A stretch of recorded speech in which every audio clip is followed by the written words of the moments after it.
got it wrong in the book. I had to interview, it was like Rashomon, you know, the first time I met the guys was, I think, 98. And I sat down with Compton, Lipton, Malarkey, I can't remember who else. And they all had a different story. So no, it was not laid out for me at all. But yeah, it was really effing hard, actually. But carry on. Okay, basically, so John, anybody could have written it. That's what he's trying to say. Yeah, that was Anybody could have basically written what he episode. was saying. I'm leading on to It was something. fucking really hard and brutal, actually, to Your figure it episode. out in any sort of coherent way. Was it though? I mean, yeah, any old hack could have done it. Now, my point is, episode 9 that we're actually talking about. So yeah, I'm probably completely wrong about this as well then. But that episode, as far as I can tell, as far as I look at the facts, was there a great deal to work with there? Or There was almost nothing. So yeah, you're doing better. You already got. Okay, it's less of a shambolic. I like less shambolic. It's good because but obviously the reveal is the horrors of Landsberg.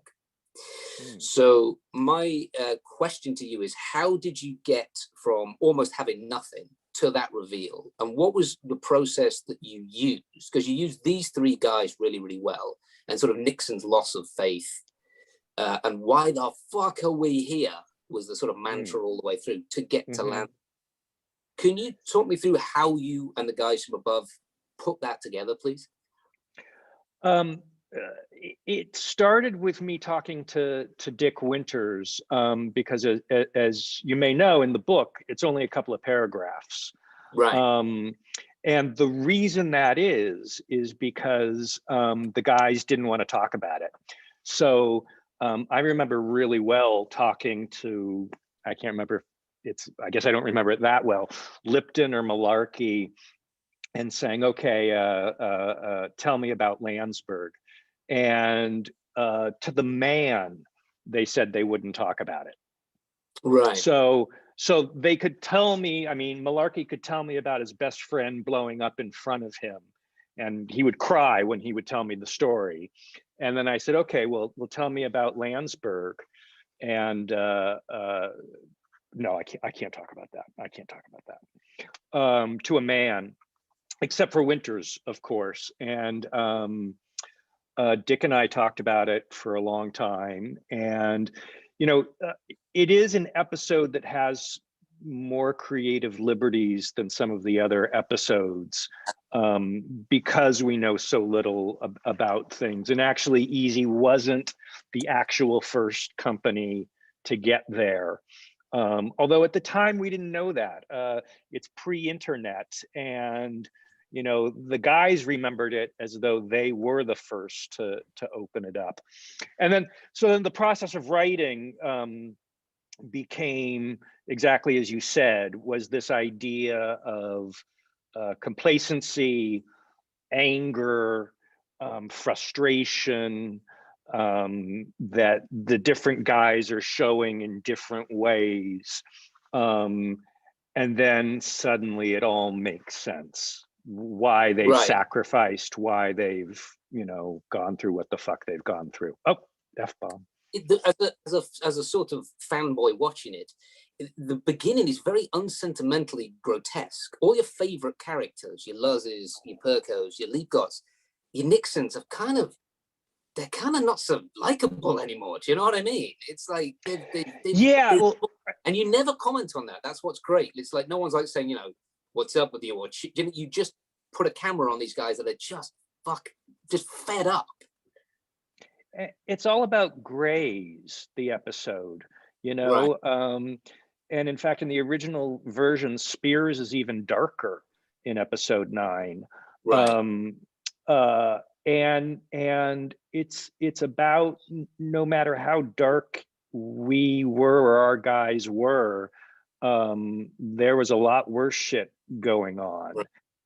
And it's all a matter of perspective, you know. There's Spears stealing stuff.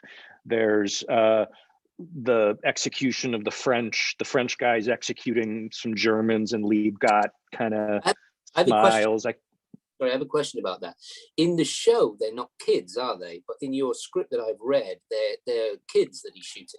Yeah, they were, because it's the end of the war. So a lot of those guys, you know, were 14, 15, 16, you know, the last, you know, remnants of the German army. Right. Exactly. They were kids. And so they are written as like 14 or 15.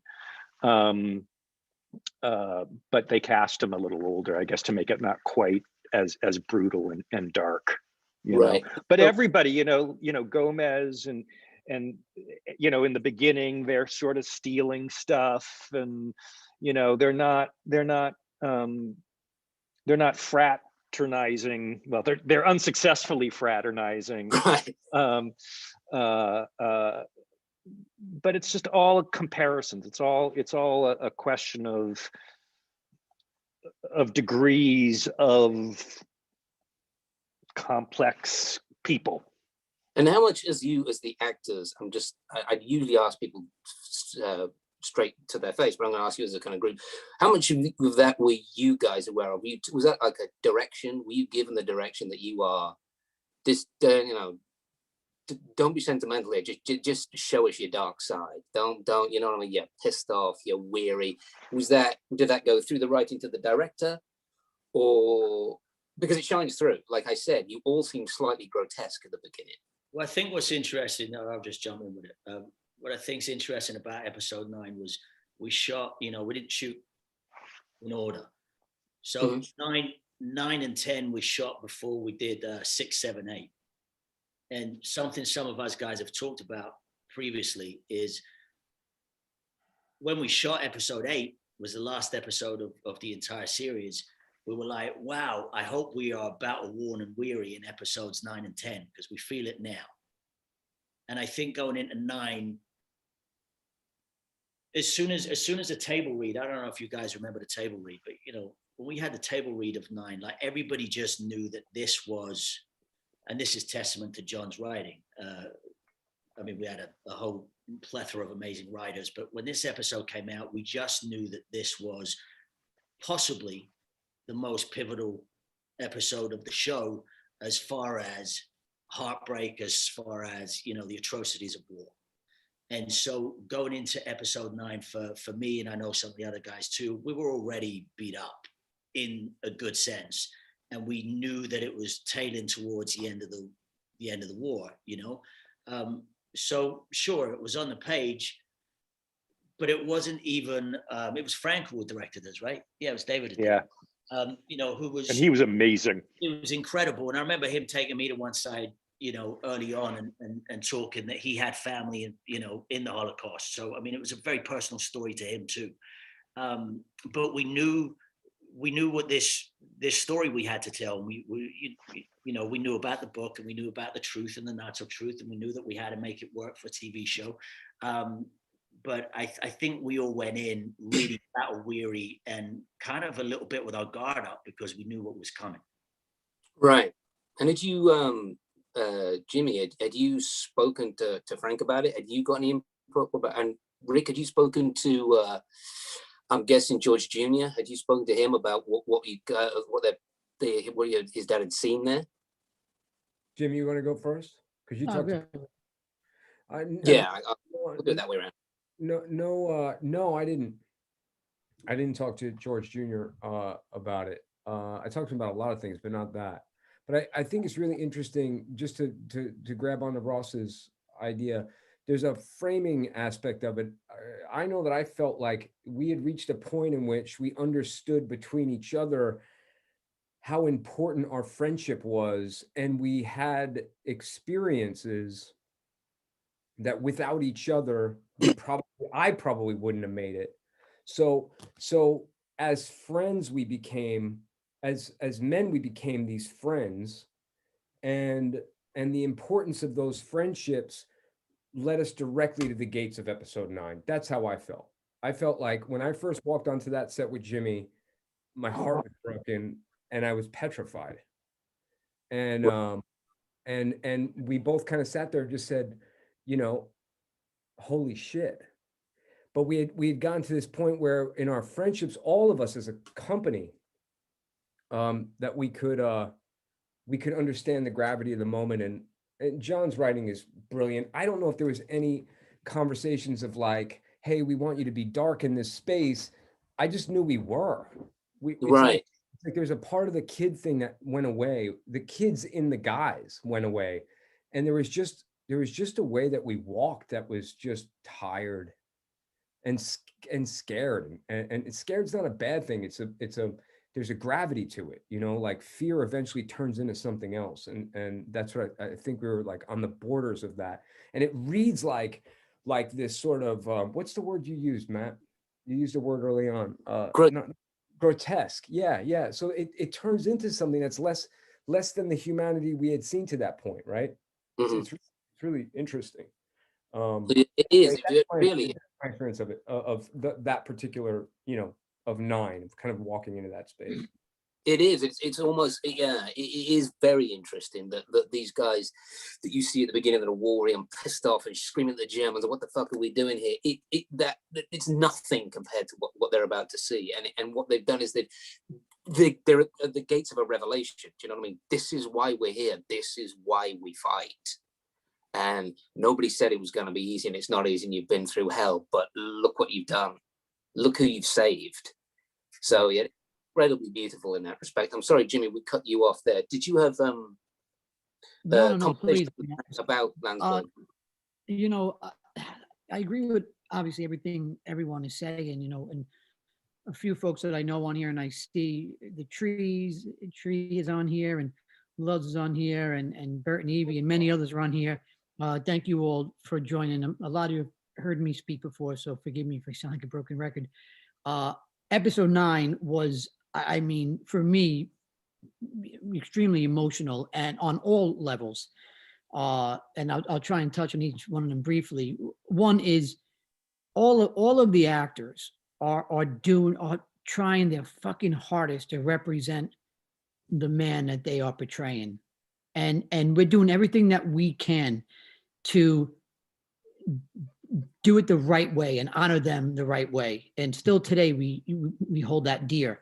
So as you're working hard, you're getting these scripts and they're coming your way, and you have little bits in each episode. And I just remember when I first opened up to episode 9, no one told me or warned me that, hey, bud, this is going to really lean on Percani and a journey with Percani.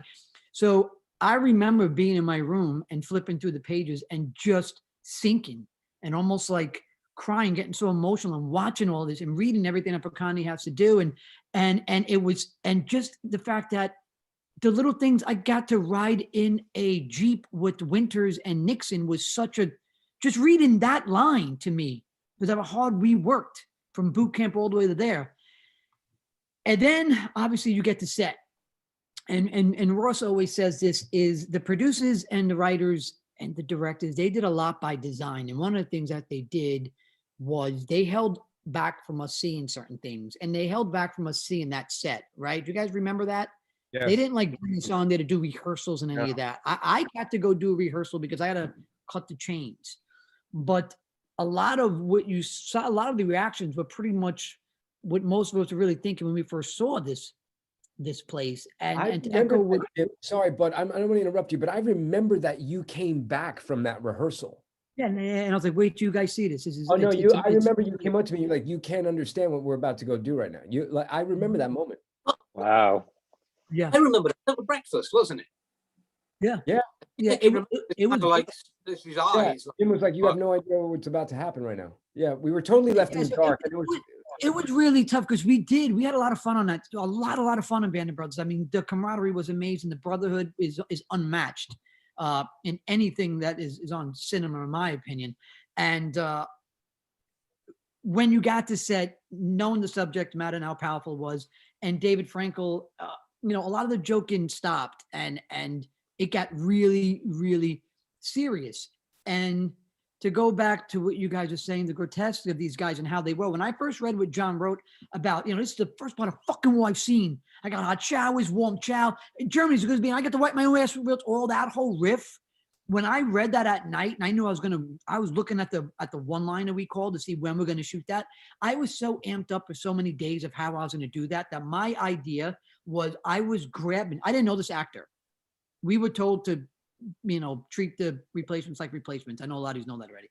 And I didn't know this actor. So when we were going to rehearse, I literally physically told David, I said, David, I'm going to grab him, fling him down, stick my knee in his throat and say, it's the best part of fucking war I've seen. I was going to go nuts on him. And that was my take on it. And so we rehearse it and David sits me down. He goes, yeah, listen, I think that's something that Jimmy Madio would do. Now, David don't know me that well because I'm in the trenches with this. I'm going back with Frank Baccani. I'm talking, and before I go, I will touch on what Frank thought about the camp. So remind me of that too. And David just was like, hey, listen, man, I think that's something that Jimmy Madio would do. I'm not so sure Frank Baccani would do that after being in a war all these years. I don't know, if he'd put his hands on another soldier. And I was like, I don't know, David. He's like, well, can you try it that way for me? And I did. I tried it that way. And we spoke afterwards. And I was like, that's working better. He's like, yeah, I think it's going to work a little better for the film. I don't think you'd put your hands on him. And it did. I mean, that ultimately, it was really tough for directors to come in and kind of position us and for us to really agree with them to what they were saying. Now, as far as Frank didn't single-handedly, and John, this one, I want to really hand this off to you for 1 second, because I get this question asked a lot, is, the creative differences and stuff that Frank didn't single-handedly come across the concentration camp and find the first concentration camp for Easy Company. He was very vocal about that. But Frank understood this is movies. These are the core guys that we've been following. You're not going to have some guy that you never met or we don't know. The critical thing, and I think that's why it gets so hard for fans to understand, is the writers and producers and directors and the actors, we were so bent on making sure things were accurate, so accurate. I mean, that was just a key focal thing, that when something is not, it's like, well, how could you do that? How could you do that? And I get that question, John, all the time about, well, why would you allow Frank, to do that? And so that's why, I want to hand it off to you, because I get that question a lot. I'm like, you got to ask the writer. Well, episode 9 was, as I was saying, was always different because there was not a lot in the book about it, but we knew that we wanted to show it. Stephen and Tom both were like, this is an important episode, and it's a way for us to explore the Holocaust. In a way, one of the things that I love about the episode and its placement in the show is that you never see it coming. You have no clue that this is going to, huh? You may swear. Oh, thank you. Points, yeah. You have no fucking clue anywhere when you're in episode 1, when you're in episode 3, when you're in episode 7, when you're in episode 9. You have no clue what's about to happen until Perconti, and even then, I don't think you really know. As Perconti's running and Major Winters. Has anybody seen Major Winters? I still think you don't quite know what you're about to see, and that's, it's great, I think, because it introduces people to the Holocaust in a context as our guys did and as that generation did, which is to say, what the fuck is going on? Right. What is this place? And that episode, it's again, episode 2, I take incredible pride with every little moment is as accurate as I could possibly make it. There's that moment in episode 2 where Lipton, I think it's Lipton, is on his belly and he's sort of trying to get towards the guns, and there was and this was just a random story Lipton told me. Somebody was next to him and put his head up and was shot, and I was like, oh, well, that's great, we got to put that. So every detail in 2 was really as accurate as I could do it. And then in episode 9, as I said, we were starting from a different place. in that nobody would really tell me what happened. You know, nobody would really tell me the truth. So by default, I had to sort of take dramatic license and make choices. And I think it's the most thematically driven episode of the show. And that kind of spoke to everything. You know, just a little side note, the arc of Nixon, in terms of, remember he goes into the house and because as the guys were going into Germany, they would billet, they would sleep in any house or apartment building they found. They would just show up and kick out the family, and in Spears' case, he would steal all their shit, and then they'd sleep in that place and move on to the next thing. And I wanted to show that because, again, we're showing the degrees of what happens to men in war, and it's not all perfect, and not everybody is doing their best. You know, they're not behaving their best way every day. And that all happened to Winters, not Nixon. So Winters went into that house. He told me that story. And then he was thinking of billeting in there, and this older woman came down the stairs and just silently went like this and stared at him, and Winters guiltily left. But I sort of said to Dick, you know, I'm kind of hankering for Nixon to be sort of the spine of this episode, and he was thrilled by that idea because obviously Nix was Winter's best friend, and he wanted Nixon to have a little bit more of a presence. And I thought Nixon was the easiest character to sort of show the war weariness through, because he did go through a divorce at that moment, and he was an alcoholic, and he was drinking like a fish at the time. And, you know, at that moment in the war, I thought his journey was the most interesting. And then to have that moment of, right, there's a reason why we're here. Yeah. You know? So to answer, I guess that was a long way to say I had to write fucking something, Jimmy. So there are, you know, it's definitely the episode with more creative liberties than others. Although I guess 8, I'm told, has some pretty, and 6 too. 6 has some pretty big creative liberties too with the nurse. It's all made up. Every rule is made up. Ross, I've got quite a serious set of questions for you now. Lee got and the journey, just finding its pinnacle in this episode. But can I just carry on with John for just a second? So Spielberg had done Private Ryan, which is hugely cinematic, and he'd done Schindler's List, which is hugely cinematic. And I do hope I do not offend anybody by saying this, but it's almost, with its subject matter, too cinematic. It's hard to, it's so overwhelming when you see it all, and the music and you're crying, and with the reveal of Landsberg, it's almost like Luz has walked in with a 16mm camera, isn't it? It's just that there's no sort of big music. There's no, he's just pointing a camera like, this is it. And there's something, I think, brilliant about that, is that it's an everyman's view of the reveal of Landsberg. David Frankel really...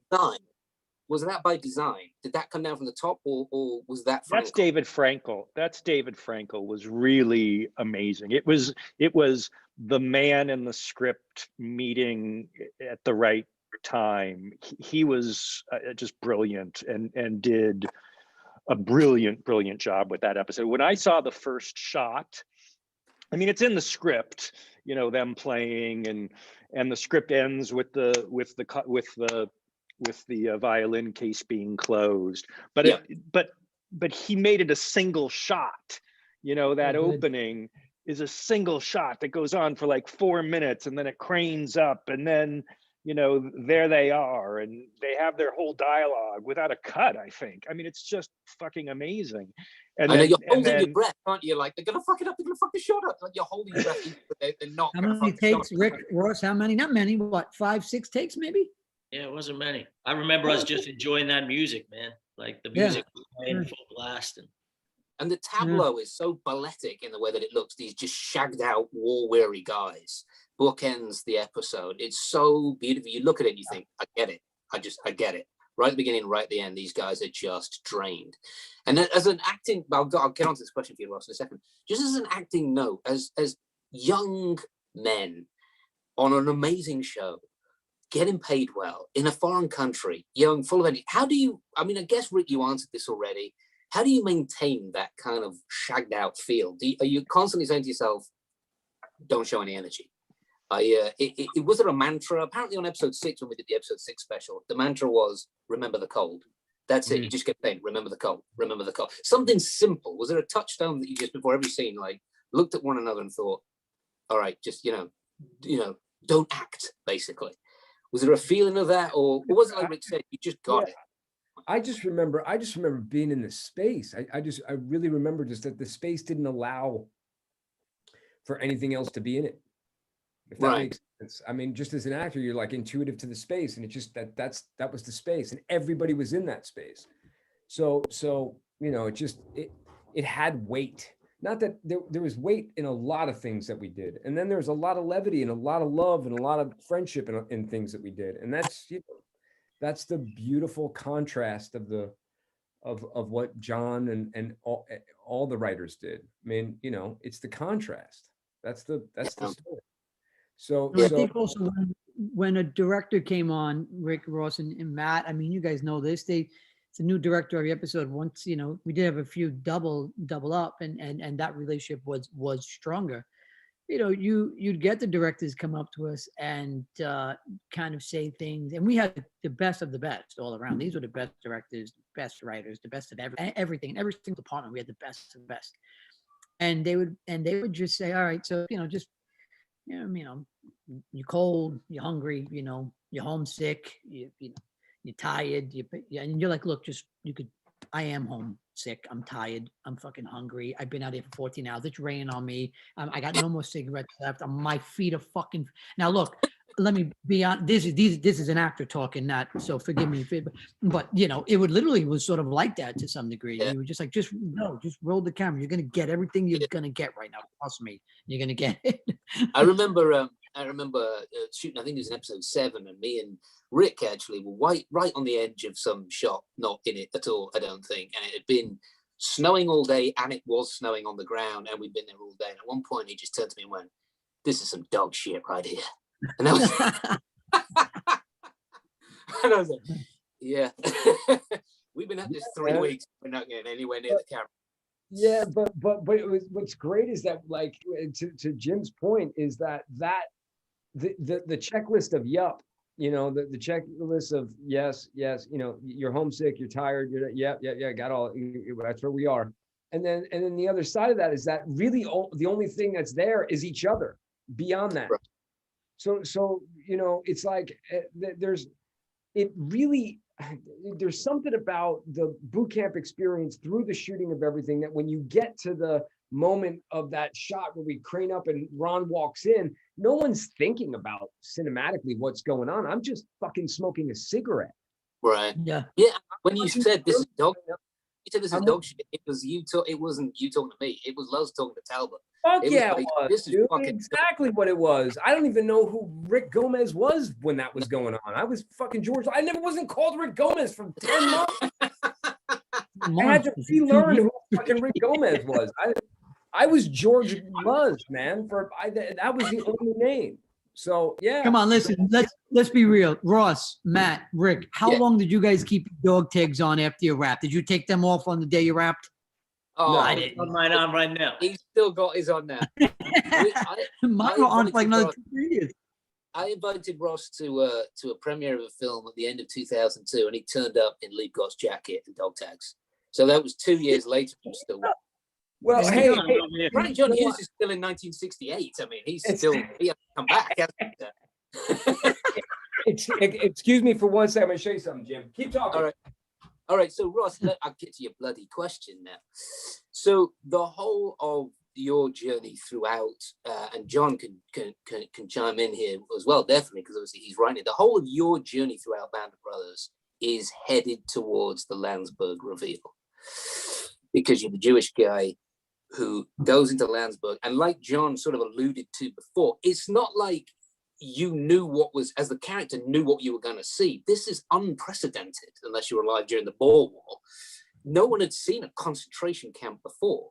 So as an actor, did that weigh on you a lot, or did you just think, no, I'm just going to go in and I'm just going to see what I see, or did you have this kind of like weight of responsibility pushing on you and pushing on you, because the final scene where you reinter these poor buggers and you put them back into incarceration, like, you just break down and cry. And I wonder whether that was scripted or whether that's just you as an actor, you just explode finally. Can you shed some light? Yeah, sure. I think there was probably added weight from other people, in the sense of, not in a bad way, but in the sense of everybody talking kind of like what you're talking. Hey, this is about the persecution of the Jews, and you're the only Jew in easy companies. This is a big thing, and you speak German, and you do a thing. And I actually had a conversation with the producers, not early on, but when we were getting close to the episode, and they came to me and they wanted to gauge my interest of go and visit Auschwitz. And at that point, I had obviously I had my own education in the UK, and we knew much of the Holocaust, but there was also lots of stuff that we didn't know. So I declined the offer because I said exactly what you said. I said, look, this is, whether it's fabricated or not, Easy Company coming across this place was brand new. They didn't know who was in there. We even brush upon that in the episode. We don't know who these people are. We don't know if they're prisoners of war. We have no idea there's a religious factor in here. There's no idea that there's, persecution of gypsies or Poles, or, you know what I mean? And so that was just kind of what the boys were saying earlier. The whole show was about being your guy. And when you were your guy, you really had to pay attention to, look, we don't know any of this. This is all brand new information. So for me, I was like, no, I want to show up on set the day of. And it goes back to what Jim was saying. They asked me if I wanted to go up and have a look at the set beforehand. I declined that too. So pretty much what you see on the day is us. I mean, I actually, and forgive me, it's been a while since I've seen it, but there's even a moment where I think Winters calls for Lieb to come in to do the translation, and you see me just hanging at the truck, round shouldered, skinny little Lieb guy smoking a cigarette. And he's just a grunt at that point. He's no idea. He just thinks he's come along to do some cleaning up. He doesn't know what it is. And it's not until he gets in and he speaks to the president. So I wanted that. Right. I wanted that realism. I wanted that surprise of, especially that particular moment where the prisoner says Juden, and as soon as Juden comes out his mouth, there's that moment of, hold on a second. It's the moment of the episode, and you and the guy you were working with just brought it home. Yeah. It's the heart of the entire episode, is that moment. We can tick every box with that, though. John, that comes down to script, that comes down to Frankel, that comes down to where but don't sell yourself short. You delivered on the day. I mean, it is at the end of the day, that whole sequence, that whole 15-minute, 20, however long it is anchored by those 2 minutes. Yeah. Everything is anchored by those 2 minutes. And if those 2 minutes didn't work, then none of it was going to work. And those 2 minutes work amazingly because of you. And I don't know the actor's name that you were working off of, who was the prisoner speaking, but he was also phenomenal. When he goes like this with his head, and just little things, the two of you, yeah, it's quite something. But to jump past that, Matt, it's because it's conversational again and unsentimental, and it's almost like someone just caught them talking. You're not being told how to feel. No, they just and that sort of leans on your second point. I remember when we were shooting the one of my favorite moments, actually, just as we've all matured now. It's 20 years on, and we've all gone off and done other shows and whatnot. But there's always little moments that you can look back as an actor and go, that was the real pivotal moment for me. And of course, In the Camp is strong, and it's all those wonderful things that we managed to do. But the bit that crushed me every single time is when we tell them we got, and they say, Winter says, you got to tell him, Joe. And Lieb says, I can't tell them that. That crushed me. Yeah, because you're re-enduring. Yeah. And to go back and do, the back of the truck was actually a pickup shot of me crying. That was something that wasn't written. John proved me wrong. I don't remember it being there, but I remember it was a pickup moment of, what do you want to do? And I was like, this would fucking break me. And I think because Lieb was a little hard ass the entire time, for me, I was like, he needs to have something come through him that's just bigger than him, Well, there's that great moment 15 minutes earlier when the French guys shoot the German POWs, and you just smile, and do you have a knife or a bayonet or something, and you're so fucking cold about it, right? He doesn't smile, he snarls. It's like a rat snarl, isn't it? It's like, right, exactly. Yeah. And it's a bookend of that journey of your character, I always found but I can't let the moment go without also saying how fabulous my other favorite moment in the episode is when you talk about how you study literature yourself. I love that moment, man, so much. It's so cute, isn't it? I know. But all these moments where that was just about being, is what Rick was saying earlier. We were so developed in who our guys were that even we just got it. Like, you're asking, how did you get in that space? A lot of that came from the scripts that we were getting and the directors that were coming on board. We just sort of knew where we were going to be at that moment. So having read 9, knowing that journey that we were going to go on, it just made so much sense to have this wonderful moment with Webster, because there was a great dynamic between Webb and Liebgart, like 8, 9, and 10, and just having that kind of goofy dynamic of just like, that you need those moments. You just need to. Did you have any idea? The actors didn't talk a lot to the writers in the show. I went over for episode 2, but I wasn't there for 9. And Ron didn't want to talk to me at all, like just by principle, like he just wanted to have an experience that was an experience separate, which totally cool.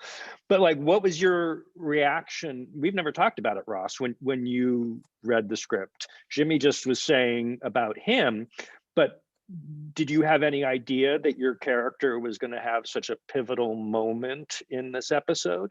Here's episode 9. I mean, what do you do? Sure. The first thing any actor does is see how many pages he's on, right? bullshit, my line, bullshit, my line, bullshit. Well, we either do that or we get very excited that we have huge, vast amounts of dialogue. And then the first thing we do is go through and say, well, we can lose this line. We can lose this. Everybody's a fucking screenwriter. Yeah, exactly. No, I mean, to answer that question, John, we sort of knew. Look, I think when we were all hired, we were all sort of loosely guided of, hey, you're going to have 2 or 3 or 4 episodes that are going to be pivotal for your character. And so this is where it's going to be. But we also knew that could change. And I think we knew early on what characters were starting to pop. It was just a conversation I remember having with Tony Toe, and he took me to one side and he said, there's a few of you guys that are popping, and that's what we're using. We're going to start seeing you more and more and more. Because 8, I wasn't in at all. And then it ended up becoming a huge episode for me. 9 the same and 10 the same. So I knew it was coming. But I do remember, and it pertains to my friendship with Rick and Jim, to be honest. I remember these two guys specifically when that script came out, when we all got it. And I think we all knew, that the story was going to be kind of going in that direction. And I remember the three of us read it and all looked at each other and went, this is something. This is going to be, And the only thing that ever spun my wheels a little was the German. I don't speak German, obviously, and I knew it was coming, and I knew we had a German coach there. I'm a Scottish guy with a London accent playing an American Jew speaking German. I mean, it was like this whole roller coaster for me, but it's something I thrived on. And the night before the concentration camp scene where we tell the prisoners to go back in, I'd learned it like maybe a week before. I had it down. I got a phone call from the translator that we were using the night before we shot, and he said, I got it wrong. It's wrong. This is what it is. And so I had to relearn it the night before. And I remember just going, well, this is it. Go big or go home. This is Ross, that's probably why it was as good as it was, because you didn't rehearse it for a week. That's exactly why it was good. Yeah. So look, it's obvious with you guys, and even John as well. Look how what everyone's been through for this whole year. This is a question someone asked me to ask you, and how bonded you are, and how deep how heartbroken were you when the show ended? It was heartbroken. It was heartbreaking because we shot it out of order. So some guys went home at certain periods earlier than others, and you're like, whoa, what do you mean? Yeah, dude, I'm wrapped on Friday. Like, so I'm not going to see. Like, no, I got orders to go back to the States. I'm like, what? Well, yeah, go back to Ireland. Go back. I'm not going to see. I mean, look, it was tough. Me and Roth, we were the youngest ones on the set. We were probably the two youngest ones, I think, of the guys, and I was having the best time of my life, and there was no doubt about it. So when this was coming to an end, I was completely heartbroken. I didn't know what I was going to do without these guys, because I was a kid, a little bit of a troublemaker, and these are all my older brothers. They became family to me. They sort of, I saw the way that they worked, the way they treated people, the way people treated them, the way they spoke, the way they came correct with the work, and that foundation is still with me today. It was hard. You cannot leave each other alone. I've noticed that. No. Well, I mean, there just becomes, the bond that we had was bigger than, it just sounds like act of bullshit sometimes. But the bond that was created, that was the master stroke from the producers putting us in boot camp. That was the genius move that was made right at the beginning. I know, they've since done it, and they've done it previously.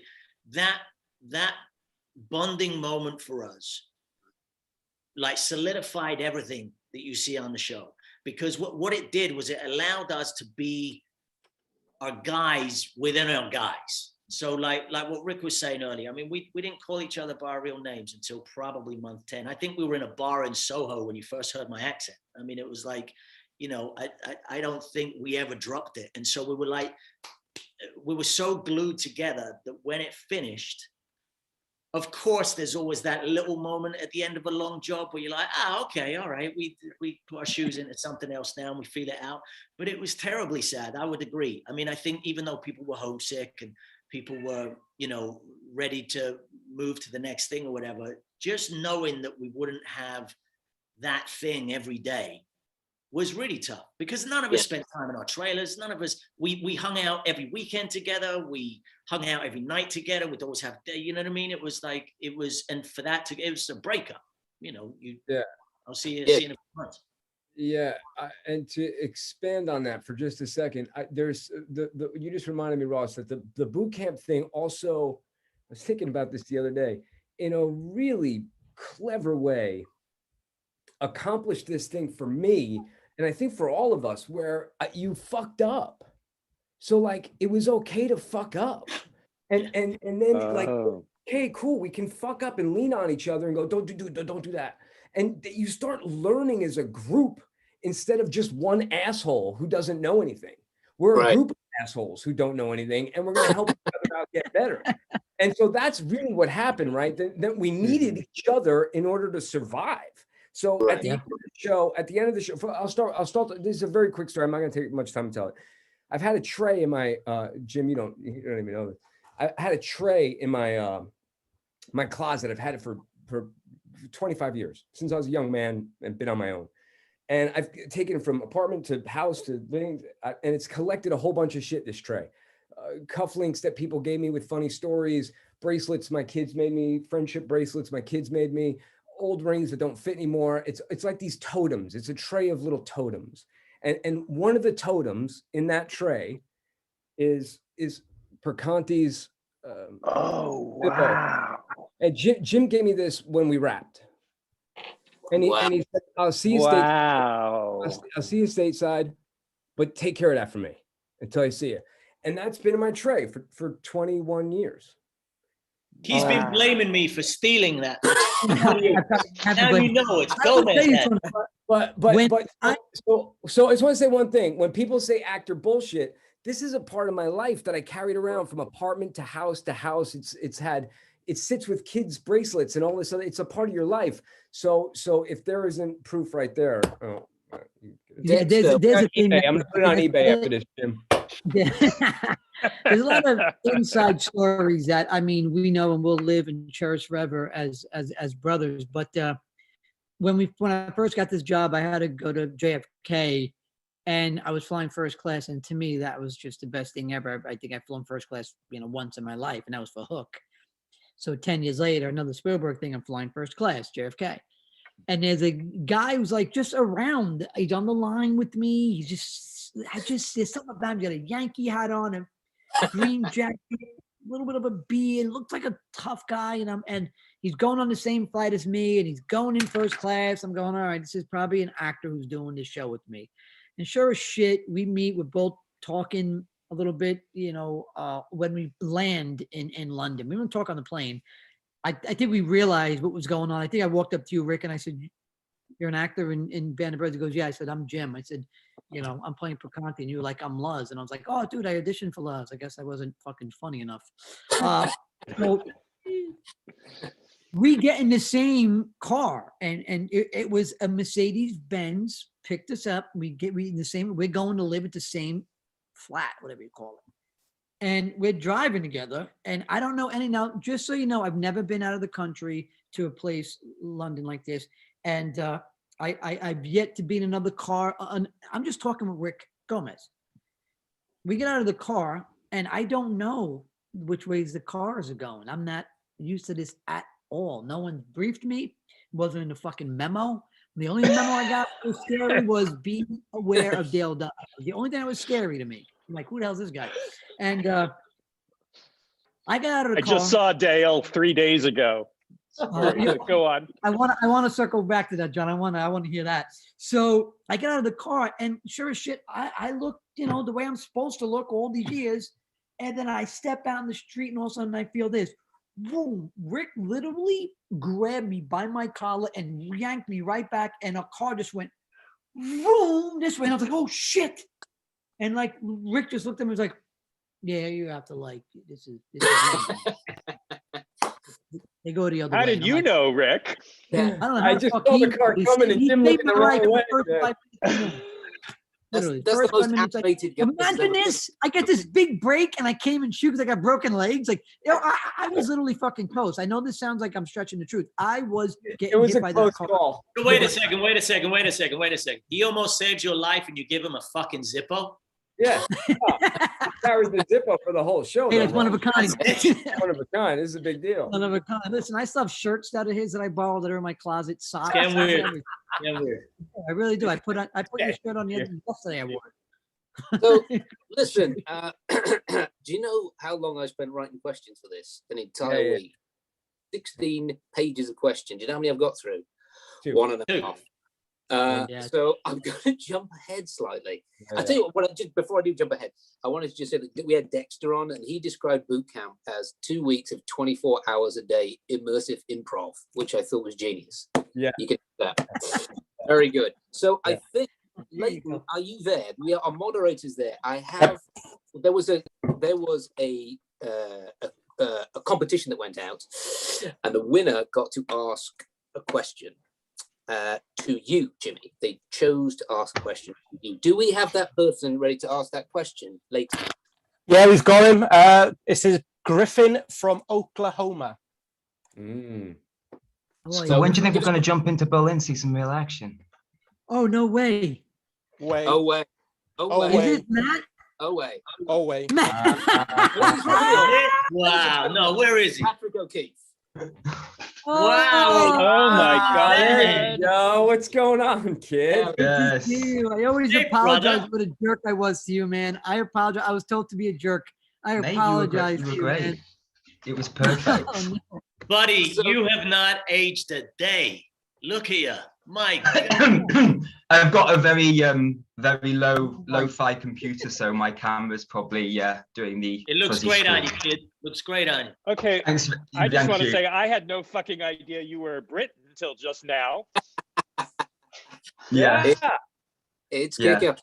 So listen, Griffin, I don't think that's your real name. Well, we didn't know what to put, and then to top it all off, I couldn't even get rid of the profile pics. I'm so computer illiterate, so it was like I almost ruined it anyway. So I just yeah, it's jumped my other family name. for the beginning.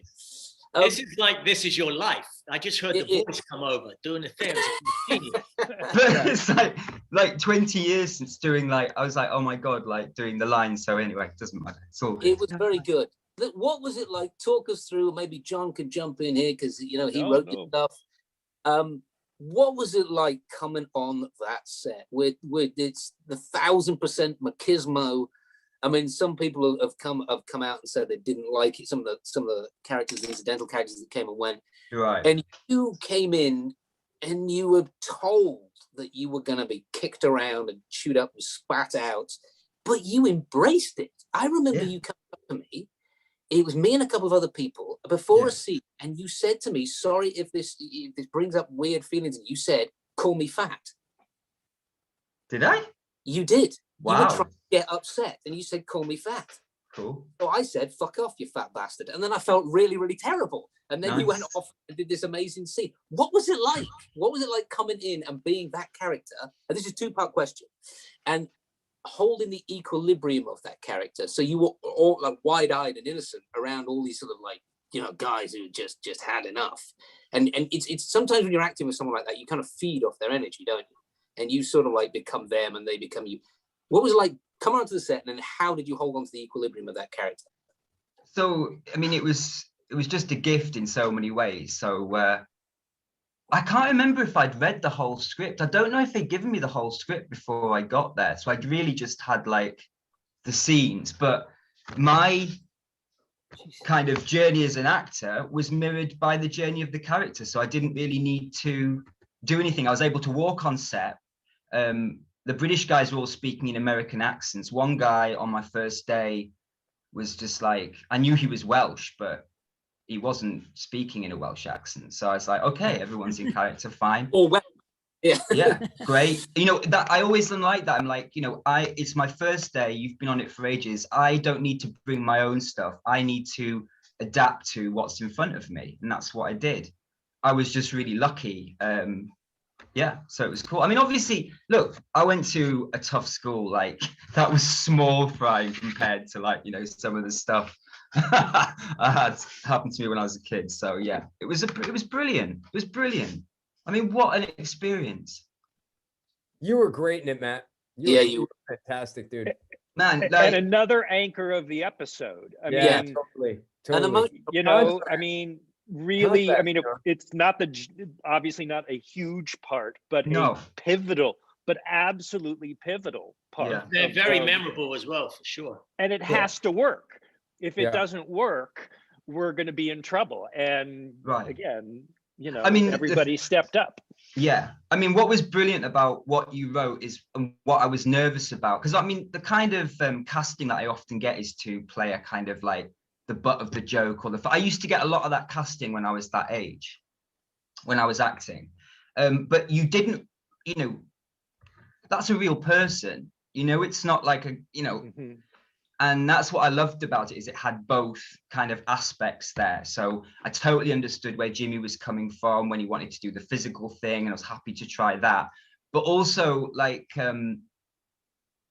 putting myself in the kind of position of Patrick going in. Like, yeah, it was just like as fast as possible trying to get in with these guys. Like it was an earnest, straightforward, you know, that's where it was coming from. Like not playing the kind of irritating part of it, like just playing it completely earnestly. But what was amazing was the way in which they did the scenes, the order. By the time I got to that, we'd had like all this. So we'd had seeing the, you know, we'd had the singing. We were filming on the trucks for like days and days and days in the heat. So sitting and just observing like all of your interactions between each other was just brilliant. Like seeing all the dynamics. Who threw the baseball? Who was throwing what? I caught above Shifty's head. I was on one duck and someone was on another. And someone lobbed the basball, and I just Oh yeah, right in front of you. Were behind me. Yeah.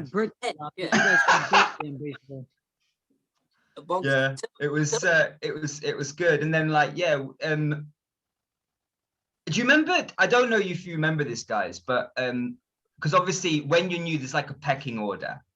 But what I was really lucky with was, Jimmy, do you remember when we did the first read through of episode 9 in the tent? Mm-hmm. We did a read through of the script on one of my first days there, and I always find read throughs quite nerve-wracking because obviously you don't want to overdo it, but at the same time there was, you know, we were on set, we were, you know, in our uniforms, signed the rifles out, like, you know, it's go time. And we did the read through, and it was just like, after we'd finished and just heard it, episode 9, its entirety, and it's a beautifully crafted, you know, piece of storytelling, the way all the different moments in it, the way it comes together. And after it, Jimmy, you came up to me and you went over the top because you just like, you know, like, well done or whatever. And that just like, all I needed was that reassurance. That's all I needed. I was happy then to take whatever came after that. I mean, we even had a day, I think, do you remember when they built the kind of set, the concentration camp, and they had these like towers, the wooden towers? Yeah. And one time, I don't know why I felt like I was involved into like, you know, the inner sanctum. It was like me, you, Rick, was it George as well? Was there? Maybe. Rick. Maybe. And Rick, you were on the phone talking to either your mum or your partner about the dogs. Jimmy, you were fast asleep. And I was just like, because, you know, bear in mind, I was just like 18. I was just like, this is like. Wait, you were 18? Yeah, man. Well, what was nice, Matt? What was nice about you in particular, and there was a few lads like yourself, and we've said this often. Whenever replacements came in, or if an actor joined us late on, you literally had two choices walking on this set. You could either come in full of piss and vinegar, and you'd be out within a second, like you would just be cut off at the knees, or you'd come in and just go, listen, I got it. You guys are doing your thing. I'm not gonna be a pushover, but you know, I'll come in and I'll feel my way around, and then you're embraced. And I remember you doing that. You came in fully humble, fully ready to do it. Oh, we got to march. Okay, I got to march. You know, there's a lot of actors coming in saying, what do you mean I got to march from the trailer to set? You fucking high? What are you doing? Those guys just had a horrible time. But you embraced it. So yeah, it was, I mean, did you know that you inherited episode 10 as well, that you were going to be in episode 10? Because there's this great moment you and Nixon in Winters, you get to go to so many good things to see and do, sir, and you give him a key to the vault with all the booze. Like, did you even know that was going to happen, or was that because you felt like you earned it with what you did in episode 9? Possibly. Now I think it was decided afterwards. I don't think I knew I was in episode 10. But funnily enough, and I don't want to waste time, and it's no ill feeling at all, but the director of episode 10, am I right in thinking he'd done McCall? Right. Yeah. So I'd had this really great experience on episode 9 with Dave and all the guys. And I come back to do 10. And again, I wasn't coming back either, but I felt like kind of I'd had some good moments of like, you know, when you manage to nail a one take on this set with everything that they had to get through, everyone just thought, you know, you earned your points, you know, on that day. Yeah. We went to do this blooming scene with the key. I could not get that line. I could not say it right. And he wanted me to say it in a certain way. And you know, when someone gives you a line reading, so many things to see and do. And I must have been saying it like weirdly or wrongly. It must have been like the 6th or 7th take of this, like unimportant, I suppose, in the grand scheme of things. He turns to the first AD and he goes, "Fucking day jobs." Oh, And I was just like, oh no. Listen, before we go on any no. further, Matt, before we go on any further, our second special guest tonight, ladies and gentlemen, McCall Solomon. Welcome. That says fucking jobs on it. Listen, McCall was a little rough. I liked him. I never got crazy. He was a tough guy. Listen, it's all good. Like, because you know, director's got other stuff going on, but it was like, do you remember the scene when we were in the bunker with the machine gun? And they talked me through that literally like just before, and I'd managed to get my head around that, and I was floored by a key and putting it into someone's hand and saying one line. Brilliant. The one lines are always the toughest. We always say that. Always. So tell me, Matt, what interaction did you have with Keith's family, if any? Right. So this was the like my biggest regret. My biggest regret was, do you remember when we all got invited to go to Versailles? Yes. And I was in my second year at drama school, and we were doing our end of term like show, and I couldn't get the time off. They wouldn't let me. And what I should have done is just jacked it in, said, I'll take the bad marks. You just like, I don't care, whatever. They put a load of pressure on me anyway about doing the job in the first place. And I ended up not going, and I missed the chance at meeting Patrick, and I'll never, ever forgive myself for doing that. That was the biggest mistake of my career, not doing that.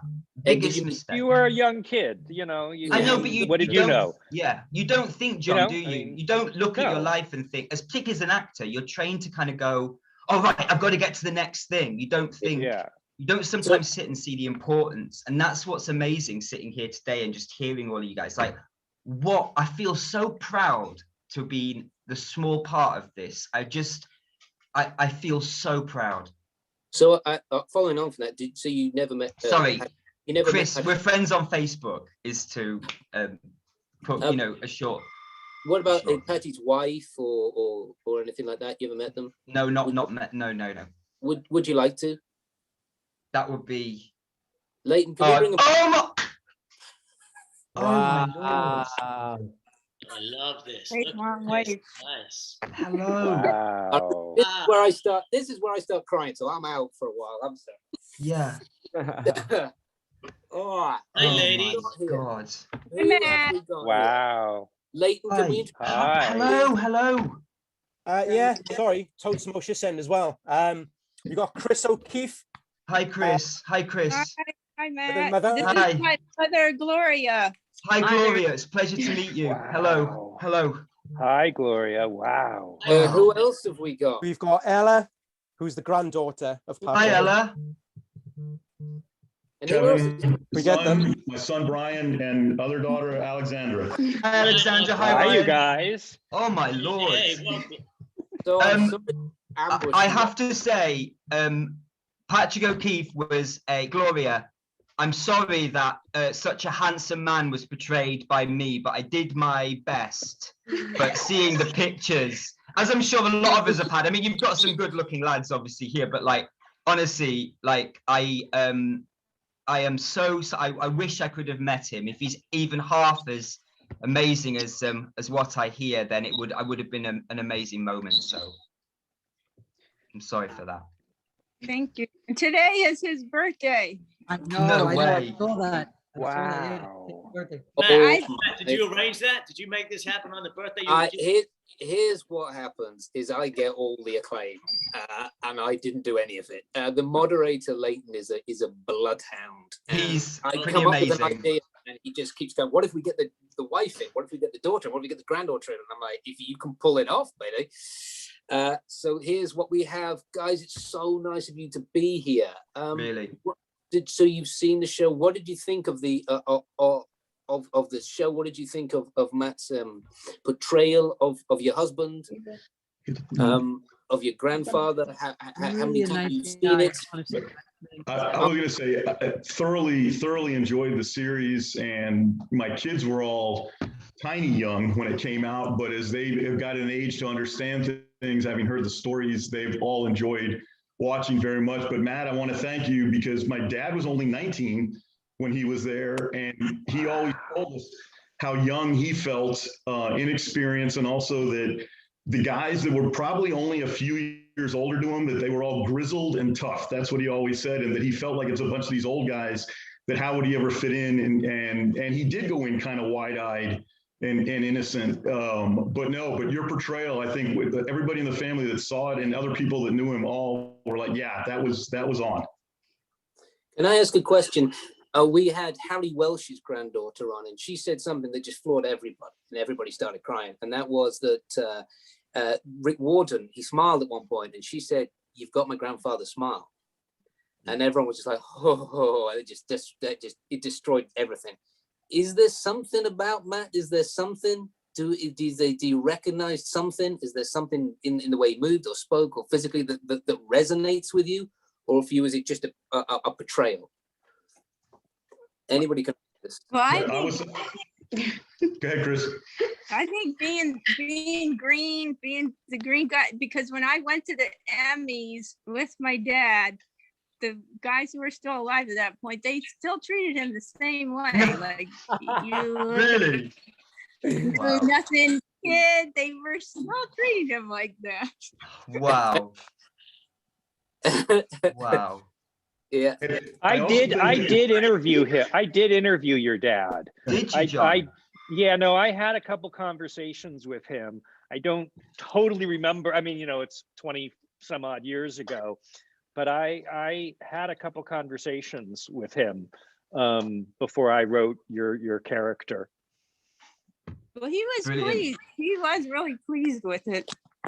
And I just want to add, Matt, I got married last summer. This is my husband, Dave McCusker. Hi. Congratulations. Hey, Dave. Hi. He wanted to know if you would walk me down the aisle. My dad. That's right. That's so great. Patrick O'Keefe. That's so great. That's brilliant. That would have been so good. My mom and my brother Kevin did it, but Okay. we thought of you for the part. Okay. Right. That's awesome. fantastic. I was going to add real quick. Keeps on giving, Matt. The gift that keeps on giving 20 years later, it's incredible. Yeah, Absolutely. exactly. Yeah. No, and Matt, I was going to say, no, truthfully, I think you did there was like an optimism to my dad that carried him through.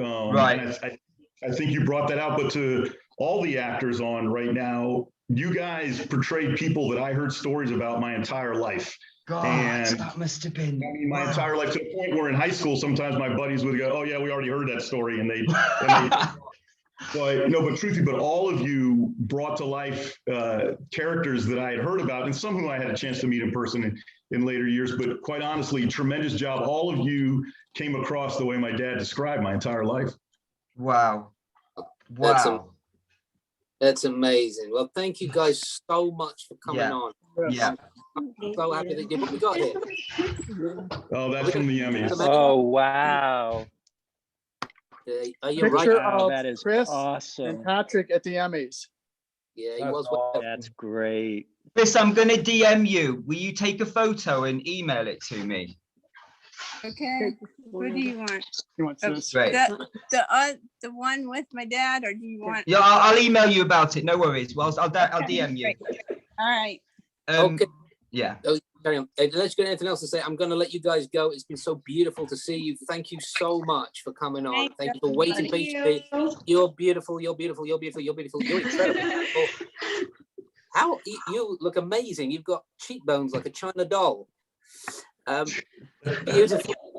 Thank you so much for coming on. I will speak to you guys later. Stay in touch with Matt. Stay in touch with us. We have a website and an FB page. Please come and join it, and we'll love to keep in touch with you. Okay. Yeah. Thanks, folks. Bye. All right. Bye. All right. Bye. I mean, Matt, cheekbones like a China doll. It's like we're back at boot camp. I said to Was it you, when you talking to me, or were you talking to the granddaughter? I couldn't quite tell. well, It was a yeah. joke. It didn't work on you though, Ross, did it? Well, that was emotional, wasn't it? That was pretty emotional. I feel like an emotional relief. I wish we had the chick that slapped Gomez. We have a chick that slapped Gomez. Come on, bring her on. No, really? Yep, really. I believe Introducing Christina Whitaker. No, this is true, is it? No. This is true. Yeah. Hey, Chris. Oh my God. Going. Yeah, but they never showed the slap though, which was a big shame. They insinuated the slap for sure. So did you slap him? Yeah, I think I did. Yeah, I did. And they cut it out. Yeah. Oh, wow. I wish we need to get a copy of that. John, you're a man on the inside. Yeah, there's a You know what? There was a longer cut. There was a 10-minute longer cut of the episode. I think it was one of the very few episodes that got like really, HBO actually said it's too intense. And most of the 10 minutes was from the concentration camp. As you guys know, there was a lot more in the concentration camp. And I only saw the cut once. And I was a fucking emotional wreck after it. So it's like it was twice as more intense as the final version. But I think it was in the original cut. The slap was in it. I feel like you could really slap Rick. Like you're a lot stronger than him. Did you really whack him? Did he go flying? What happened? Talk me through it. Well, I think it was a little bit intimidating. So I was a bit scared of.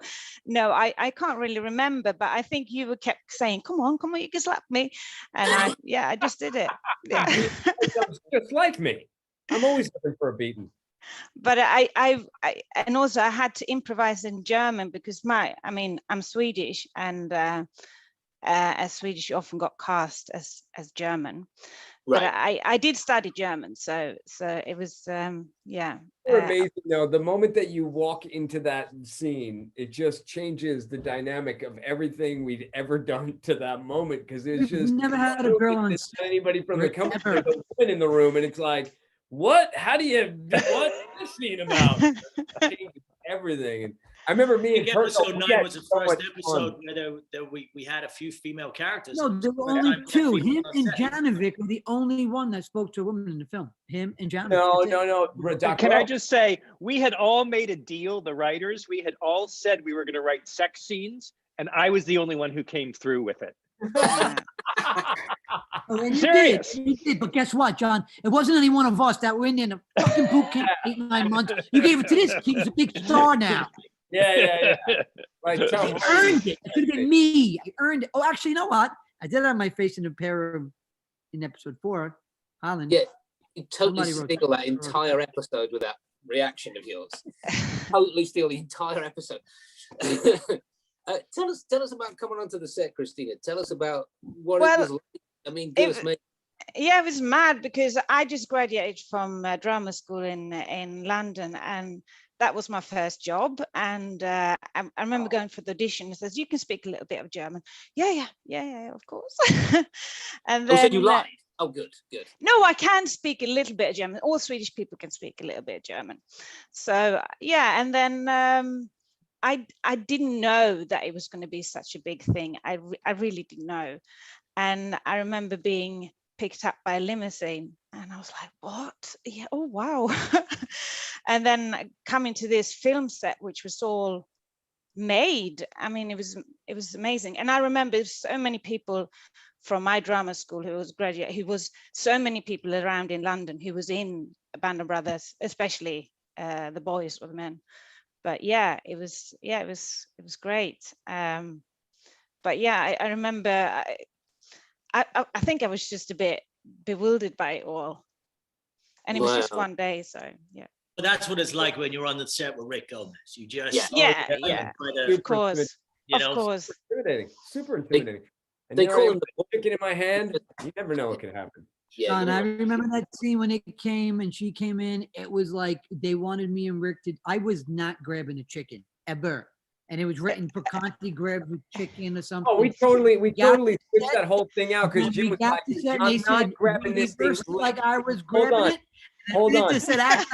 Hold on. So you didn't respect the script? Hold Is that on. what you're telling No, me? he didn't respect the script at all, John. But hold on, we're up on the thing, this platform, and we're stealing the chicken's eggs. And I go, and that whole moment is. Was I'm I not- supposed? I was I'm not, supposed to grab the he's chicken. like, hey, let me tell you something. Am I grabbing this thing's foot right now? I'm not grabbing this thing's foot. I go, is it a foot? It's not a foot. And so we're having this huge conversation about whether it's a foot or not. And Frankel has his headphones on and he's off to the side. And Dave's watching us. Like, just roll the camera, just roll it. And so we're having a whole conversation about this goddamn chicken. And then we have the moment. He's like, you grab its foot, grab it, does his thing. And Christina comes in, and then Jim is just totally heartbroken that I decided I want to talk to Christina. And he's like, fine, bed, you're giving me my eggs. That whole moment of this heartbroken moment. It's one of my favorite beats with Jim. I got to do a bunch of stuff with Jim, but I just love that particular moment. And Christina, you were wonderful. Oh, Yeah. thank you. You were Yeah. sweet, you were professional. I mean, you were definitely. I remember being doe-eyed. I mean, it was your first gig, and coming on as like that, I can imagine. But you. I love did those a lines great- too. That's two of my favorite lines from you guys. Where no dice with a throw line. Nah, she cracked me in the mouth. That's like I've stolen that and put it in another script. I mean, 100%. That's the throw line. No. Wonderful. Listen, so the two chickens, we've since named them Satchel and Elvis. I don't know why. You put your fucking shit on that, I'm leaving. If the chicken, I know you said that you were going to walk if I didn't get you a special guest as well. The chickens. Well, not the chickens because they got a little bit old. But Yeah. Satchel's son had a son who was you were his favorite actor, and he named his son after you. So here he is. There you go. Satchel's grand- I've been working on that joke all day. It's so bad, isn't it? That was what took you 14 days to write. That's what took me 14 days to write, mate. The same time it took you to write episode 2. Anyway, let's. He's gonna hit me. Shall we? By the way, can I just add my first gig too? Really? No, it wasn't John. Yes. Yeah. John, So why so you for the, so Tom, I'd written a spec script, a very, very commercial idea, a 16th century Elizabethan melodrama. Always going to classic sell. John, classic Orloff. Classic Orloff. Sounds like a Netflix series now. So you just saw it. Yeah. way to have yourself as a douche. Yeah. And Tom read it and didn't want to make it, and had me come in to talk about something else, some other thing. And I'd heard about band, and I said to him, well, if you ever need a writer, I kind of really am interested in World War II. I really love it. And he's like, yeah, we already got a writer. We're going to have one writer. It's only going to be one writer. It's like, okay, great. Couple meetings later with Tom, he just suddenly says, hey, you still want to write for Band of Brothers? And I go, No, not really. Yeah. Seriously, this is all true. I go, yeah. And he says, yeah, you want to write the D-Day episode? Okay. Now, as you pointed out, this is like 3 years after Saving Private Ryan. So he just asked me to write the D-Day episode of Band of Brothers for my first paying gig in Hollywood. And then I give him the episode. I give him episode 2, which, as you said, only took me 3 days to write. And then he literally, he read the episode. It was well received, shall we say. And then he literally says, this is great. You want to write the concentration camp episode? So literally, as you just said, Saving Private Ryan, Schindler's List, I've got to now write those versions for this show as my first paying gig. Well, and there's this super hot Swedish chick I've got to get on. Can I put her in at the beginning? I think it's Exactly. universally, I think it's universally known though here, John, and I think that the boys will back me up on this. Like we've been doing Q&As for 20 years on the show, and we love it dearly, of course. But, the show's 20 years ago. I mean, you asked me some questions. I don't remember what happened 2 weeks ago. But people will universally say episode 7 and episode 9 seem to be the ones. Like, sort of, and it's interesting that they're both directed by Frankel, which I agree. Yeah. But I you agree. must know that. You must have that in your, you know, in your heart, man, because that's Yeah, that all over the episode. world. I'll never write anything like episode 9 again. I mean, it is the thing I will be the most proud of for my whole life, no matter what else I ever do, ever, ever, ever. It is the single thing I am the most proud of, other than my kids and my marriage. And yeah, no, it's yeah, it's Wow. yeah. Well, I Wow. mean, it's just to hear that seriously for the last 20 years, all over the world. That is what No, resoundingly comes back. thanks. You know, so it's like, Yeah, it's true. It's true. Hey, John, you know Jesus. what's crazy, man? I have a memory of us being on set together, but it has to be faulty because It was you on weren't 2. there- No, because I wasn't into. Well, then fuck. Did I? But I no, have a memory in my head of me, you, and Graham talking. But it's You sure? faulty. It's You you sure it must was, know. you sure Me, it you, wasn't Jerry Garcia? Huh? Was it not Jerry Garcia? He was No, on it's set. not Jerry Wasn't Garcia. Okay. Could have been Bork. It would have been Eric Bork. Yeah, I know, but for some reason it turned into you. It was I much better definitely time. And if spent. it was Bork, it wouldn't have been as interesting. I spent some time with you, Bork, John, on episode 2. I remember out in the fields, we would sit Yeah. down and chew it over. Yeah, but yeah, we never saw you on 9. Yeah, No. it's weird. People don't like writers on sets as a general rule. Directors don't like That's writers on weird. sets. That's weird. That's a weird rule. Well, it makes sense because there's only one person other than the director who knows more about the episode Yes. than he or she does. Yeah. Yes. And a director doesn't need somebody telling him, oh, you know, blah, blah. The director's got Yeah. enough on his fucking or her fucking mind. They Can I- don't need. Interject. So someone has got their microphone on. Who needs to turn it off? Because it sounds like someone's humping a pillow or something, and this is very important. Anyway, I had to fight to get on to episode 2 to show Yeah. up. I Right. mean, literally, like Tony, Richard and I weren't necessarily getting along fabulously. The director of 2. Richard Loncrain, right? Was it Loncrain? Yeah, yeah. Yeah, I have a story Our or two fourth about guest. that. Huh? Our fourth guest. Yeah, Here it is, Richard Loncrain. Where was I going? I have no idea. Anyway, yeah, like Richard didn't really want me there, and in fact, I was a pain in his ass. And I think that's why I might not have been invited back for 9. John, how long did you write the script, John? Episode 2, how long, if you don't mind me asking? 10 weeks. 10 weeks. And episode Yeah. 9? Well, episode 9, I had a total panic attack because it really was like I knew immediately when Tom asked me to write it that there were a couple of things. A, I knew there was nothing in the book about it, and B, I knew there was a particular special responsibility for this episode being right and special, whatever.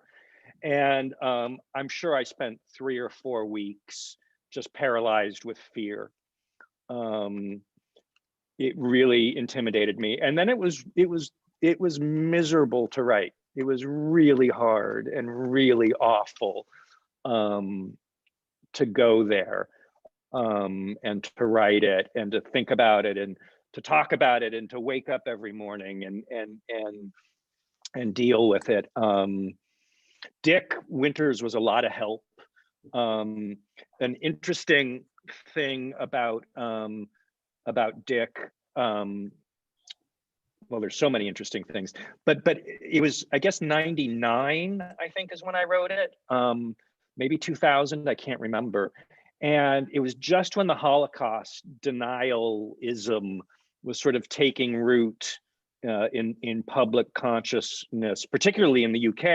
I think that all kind of started in the UK, that one fellow. And you know, Dick, who was a religious man, he was a Mennonite, and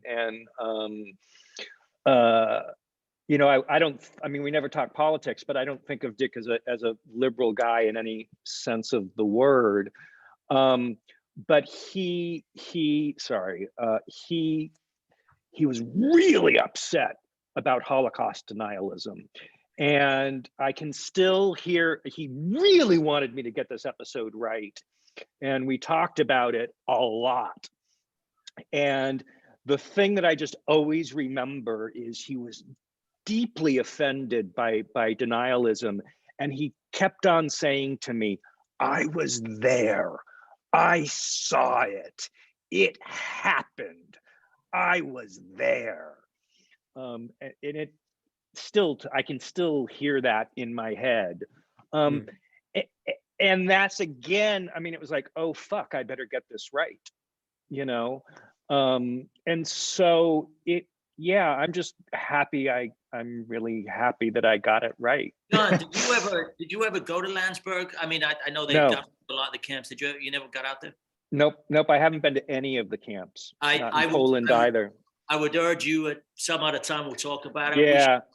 It's Kirk Sadusky, one of the guys who works for Playtone and has worked for Playtone and Tom for as long as I've known them, actually has gotten really involved with the Holocaust Museum. Yeah, down in New Orleans, No, the one in DC, not the World War II Museum. The new one. Yeah, exactly, the US one. And he's an advisor, and he just went to Auschwitz, and we're working together on something else right now. And he really wants me to go as well. I need to go. I want to go, but again, you know, it's a dark fucking place to put your head in every day. Yeah. Right. Yeah, it was very hard to write. It was really hard to write.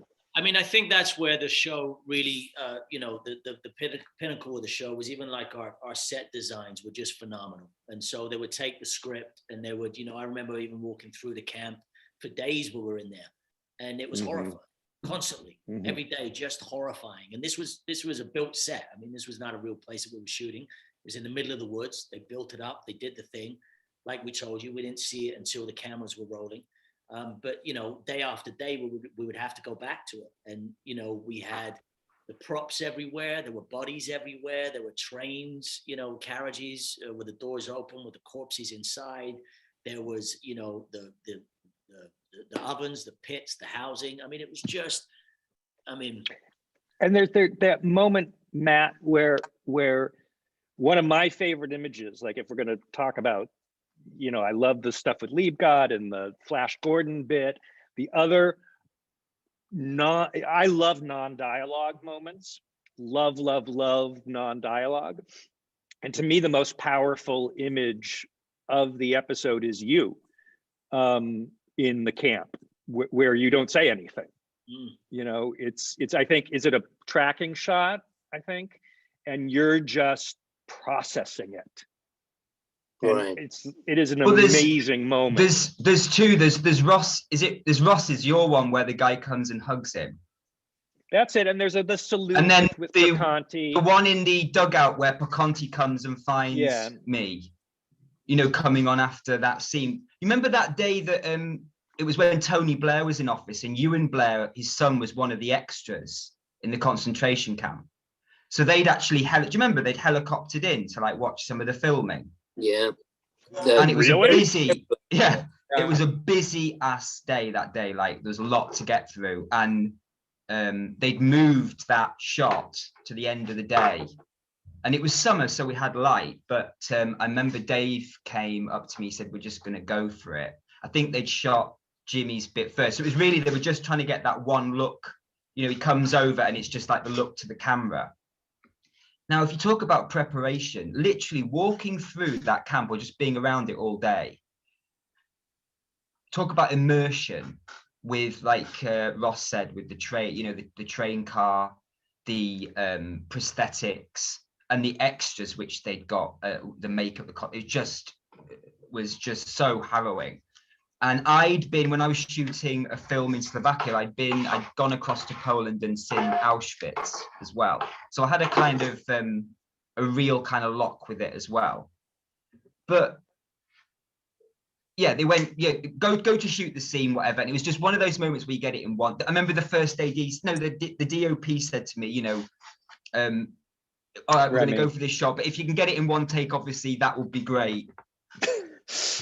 Okay. End of the day, not much light, and it just worked.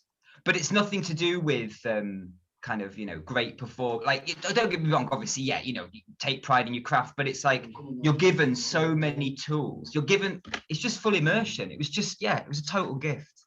But such, well, but it's also really good acting, and if I could also just add, Remy, the DP or DOP, as you guys said, really did a phenomenal job in the whole show. I mean, they were 2 units and he didn't shoot every episode, but in that episode, he really just, he did an amazing job. The lighting they got on that, I thought, you know, because bear in mind, it was the summer. It was just beautiful. Sorry, that's not the right word. What, you know what I mean? It was just so free. It was just so right what they did. So. No, it is the right word. It is beautiful. It was beautiful. It's just hauntingly beautiful. So, but it's beautiful nonetheless. Guys, I don't know about you, but I'm exhausted. This has been phenomenal. Absolutely phenomenal. I didn't ask any of the questions I wanted to ask. You guys have been amazing. I've thrown away all the glib shit that I wrote. And been schooled by you guys, have been phenomenal. If you don't mind, because some of the guys who've been watching do have some questions. Do you mind taking a couple of questions from the audience before we go? Listen, I'm in Italy. We can go on all night. I was going to say that looked like a pretty snazzy environment you were in there, Ross. So yeah, just a holidaying in Italy, are we? Nice. Yeah, if you're in Italy, you have to go rollerblading at 4 a.m., don't you? So you're just getting ready for that. Yeah. I don't know where that's going, but sure. I just want to see it. I want to see you and Hot rollerblade. Okay, Leighton, shall we take some questions before we go? Let's have a couple of questions from the audience, please. Yeah, of course, mate. So you've covered quite a lot of the questions that's already been submitted. All right, just ping us a couple, so at least we've given the audience their due. Yeah, of course, absolutely. So this is from Michelle, from Scotland, soon to be Canada. Are there any scenes from that episode or any episode that you guys were involved with that were deleted that you wish were kept in? Oh, yeah. There was probably one in episode 9 but it was probably what John was saying earlier, you know, the page count or the time count or the time code would have gone over the hour. But it was outside the camp, where the camps used to have these plaques. Mm-hmm. You remember where I'm going with this, John, huh? And it was like, you know, I don't know, some glorified bullshit that the Nazi regime had put, you know, up on a pedestal. And I remember it was me, it was Rick, Jim, you were there. I think Damo was there, and we had to read it out because it was in German. So I had to translate it. It was in German. And I think by the end of it, we all, you know, improvised it. And this is probably why they got rid of it, but all of us spat on it. That was like the big thing at the end, was like, it was such bullshit that we all spat on it. And I just remembered that being a real sort of powerful moment. So, I mean, it was what it was Landsberg.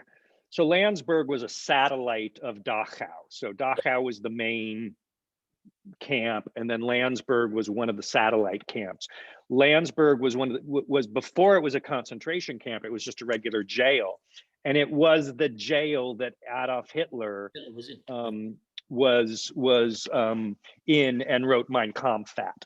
So there was actually at that camp a little plaque where it said, you know, here the Führer wrote Mein Kampf.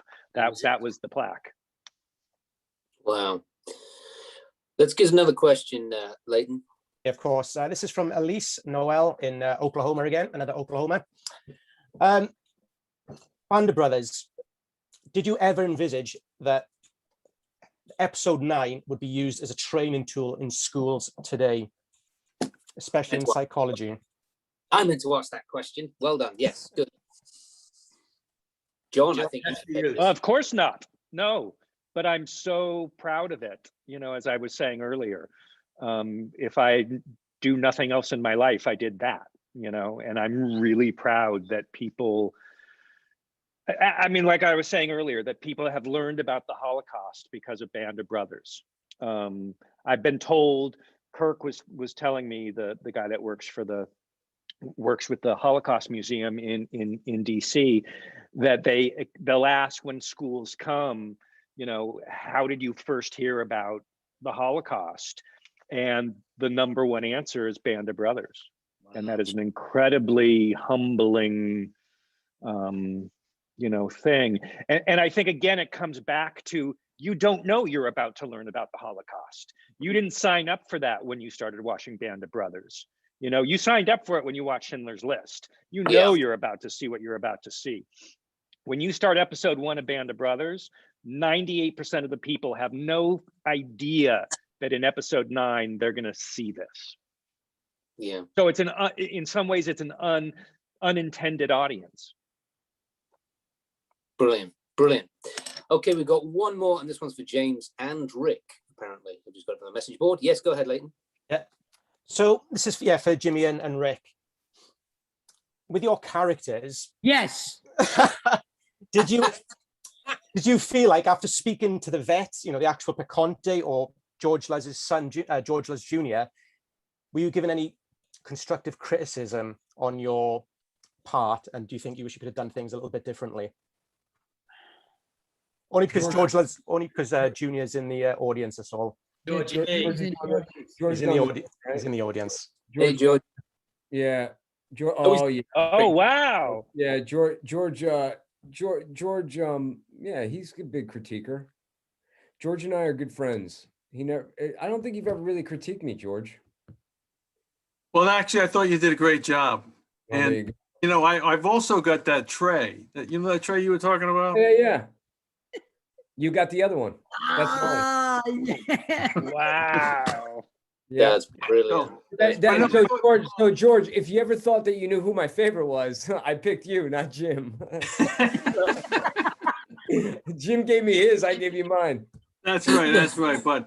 But you know, what's interesting is, you know, you and James and George and Frank were really close during the war and after the war. When I look at the pictures from the reunions, whenever I see them, those two guys are always together. So anyway, hey, you guys all did a great job. It's amazing that, you know, you did something that my dad was involved in, and forever and ever and ever, everybody will always remember who George Luz is. And I got to be an honorary part of your family too, on top of that. Hold on one second, I got something else. He's like a magic story goes out. Yeah, exactly. Matt, he's coming back never naked. really sorry, bud. He's coming back I naked. never with really that pop critiqued out. anything about he never critiqued anything that sort of was wrong or right. I just kind of followed his orders. I got to know him really early on, and I would just give all the information to the writers and producers of how he was, how neat he was, the care packages he got from his wife, and the fact that he always brushed his teeth and kept his uniform neat. And I was happy that I got a lot of information early enough, because I had a whole different idea of him. I saw him a little more like me, smoking a cigarette, you know, well, not my hair messy now, but a little more just like a grunt, tough guy. And Frank wasn't quite that. So it was really good to grab that information from him. You know, Frank was just really, really excited that he got to experience Hollywood in his legacy years and later on in his life. He embraced it. He enjoyed it in Chicago. He told me, and you guys heard us tons of times, he would say, "Well, Jimmy, you made me famous." And I'm like, "No, Frank, I think you made me famous, buddy." One of my favorite things about Frank, Jim, is just remember you and I went to Chicago. We had to stop off at Chicago somewhere and somehow. And we said, we're going to be there for like 45 minutes. Can you come and see us? And he was like, "How am I going to get through security?" And we're like, "We'll figure it out. We'll figure it out." And they got him through security. They got him right up to our gate. Like, this just doesn't happen. And he felt like he was Bono. Like he'd gotten through everything. He'd come and say hi. You know, like, I haven't paid for a meal in my town and whatever. You know, everybody knows who I am. I don't pay for anything. Yeah, no, they got him Mike Ariola, who's a good buddy of mine out of Chicago, and he's got one of those behind the scenes gigs I'm not allowed to talk about, but he pretty much got Frank right through the gates, right through everything, right to the front of the gate, and we ate with him in the airport. He had no ticket, no way in, no nothing. They brought him in. It was fantastic. But No, there was, I was just very, to circle back to what John was saying earlier in the script is, it was really important for me to show all the hard work to his family and to portray Frank in cinematic history. It's very important. And we worked really hard, each one of us, and each actor worked hard to represent the veteran on that screen. That was the most important job for any one of us to do.